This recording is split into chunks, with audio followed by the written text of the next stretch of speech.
Rabbi Omer, Ezohi derech yeshara, sheyavor lo ha'adam. Il y a la célèbre Mishnah dans Pirkei Avot qui commence par les paroles de Rabbi, qui pose la question quel est le chemin que l'homme doit choisir pour arriver de manière directe au but. Alors dans Pirkei Avot, il y a une réponse. Nous, on va voir la réponse qui est rapportée dans la Gemara Tamid, qu'on a l'habitude d'étudier pendant les 9 jours. La Gemara dans Tamid nous dit Ezohi derech yeshara, ye'ehav et atochachot. Il faut aimer les reproches, la réprimande. Les réprimandes et les reproches qu'on nous fait, bien entendu. On raconte au sujet du Gaon Maharshal,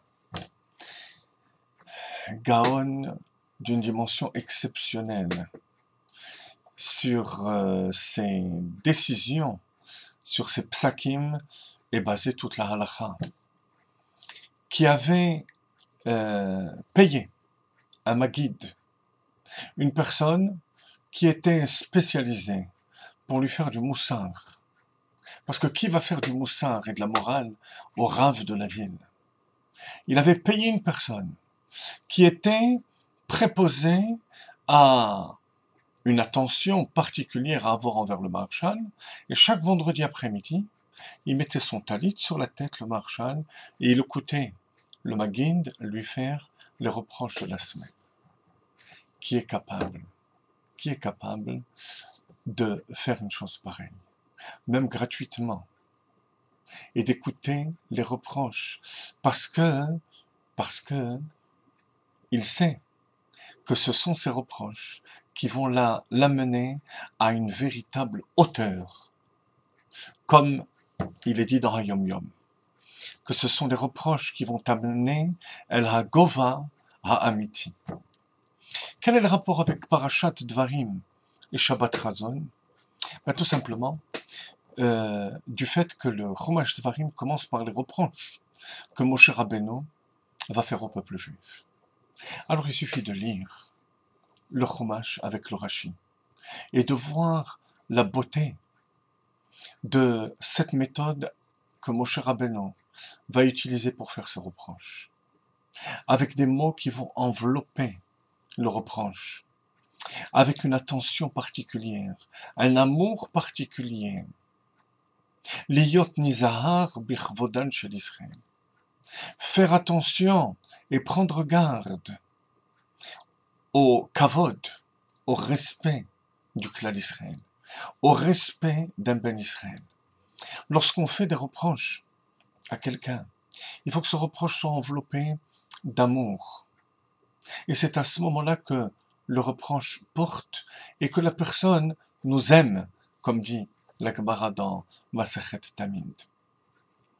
Parce que la personne va sentir que le fond de ce reproche, c'est l'amour qui motive ce reproche. Alors,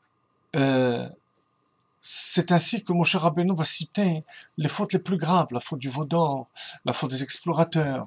Mais le peuple juif va sentir comment le but de tous ces rappels, c'est de s'enrichir par la teshuva, par le retour sur soi, prendre conscience de ses fautes et revenir vers Akadosh Baruch. C'est aussi l'objet des 3 semaines, pendant lesquelles on peut dire que quelque part le temps même, l'époque des 3 semaines, est là pour nous faire ce même reproche. Un reproche d'amour, puisque le but de la descente des 3 semaines, c'est de remonter. Et on retrouve cette notion dans la Megillat Echa, qui a été écrite par le prophète Jérémie, et qu'on va lire le soir de Tisha B'Av, samedi soir, et dimanche, qui commence par le pasuk Echa Yashva Badad, Ha'ir Rabati'am, Vegomer. Comment Yashva Badad est installée solitaire, la ville qui grouillait de personnes, la ville de Yerushalayim. Dans ce terme de reproche, Badad, on retrouve aussi cet amour cet amour analogue à celui de Moshe Rabbeinu, qui ici est prononcé par le prophète Jérémie. Badad, ça veut dire solitaire, dans le sens négatif, mais aussi dans le sens positif. Hashem badad yanchenu ve'en imo kel nechar. Le peuple juif est un peuple exceptionnel, séparé, différent. Comme l'huile qui ne se mélange pas avec les autres liquides, le peuple juif, malgré les persécutions, malgré la galoute, malgré l'exil, reste badad, reste différent, reste le peuple d'Akadosh Baruch Hu. Voilà ce qu'on doit ressentir pendant les 3 semaines. Voilà de quelle manière à notre tour on doit faire des reproches lorsque c'est nécessaire. Et c'est de cette manière qu'il faut entendre les reproches de Chumash Dvarim et de Megillat Echa.